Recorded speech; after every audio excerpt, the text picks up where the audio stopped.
एक सहेली ने दूसरी सहेली से पूछा, बच्चा पैदा होने की खुशी में तुम्हारे पति ने तुम्हें क्या तोहफा दिया? सहेली ने कहा, कुछ भी नहीं। उसने सवाल करते हुए पूछा कि क्या यह अच्छी बात है? क्या उसकी नजर में तुम्हारी कोई कीमत नहीं? लफ्जों का ये जहरीला बॉम्ब गिराकर वह सहेली दूसरी सहेली को अपनी फिक्र में छोड़कर चलती बनी। थोड़ी देर बाद शाम के वक्त उसका पति घर आया और पत्नी का मुंह लटका हुआ पाया। फिर दोनों में झगड़ा हुआ, एक दूसरे को लानतें भेजी, मारपीट हुई और आखिर पति पत्नी में तलाक हो गया। जानते हैं प्रॉब्लम की शुरुआत कहां से हुई? उस फिजूल जुमले से जो उसका हाल चाल जानने आई शुभ चिंतका सहेली ने कहा था। ऐसे ही एक मित्र ने दूसरे मित्र से पूछा, तुम कहाँ काम करते हो? दूसरे ने कहा, फलानी मॉल के फलाने शोरूम में। कितनी तनख्वाह देता है मालिक? दूसरे ने कहा, 20,000 रुपये। केवल 20,000? तो तुम्हारा महीने का घर का गुजारा कैसे चलता है?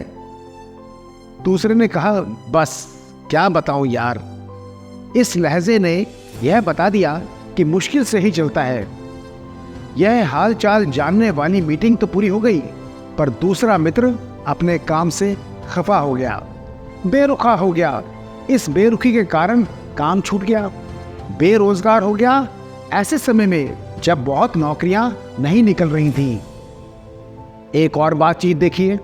एक साहब ने एक शख्स से कहा जो अपने बेटे से अलग रहता था, तुम्हारा बेटा तुमसे बहुत कम मिलने आता है, क्या उसे तुमसे प्रेम नहीं रहा?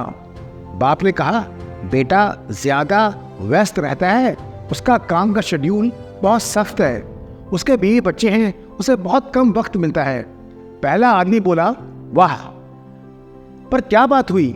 तुमने उसे पाला पोसा, अपने खर्च कम करके बढ़िया से बढ़िया तालीम दी, उसकी हर ख्वाहिश पूरी की। अब उसको बुढ़ापे में व्यस्तता की वजह से मिलने का वक्त नहीं मिलता है, तो यह ना मिलने का बहाना है।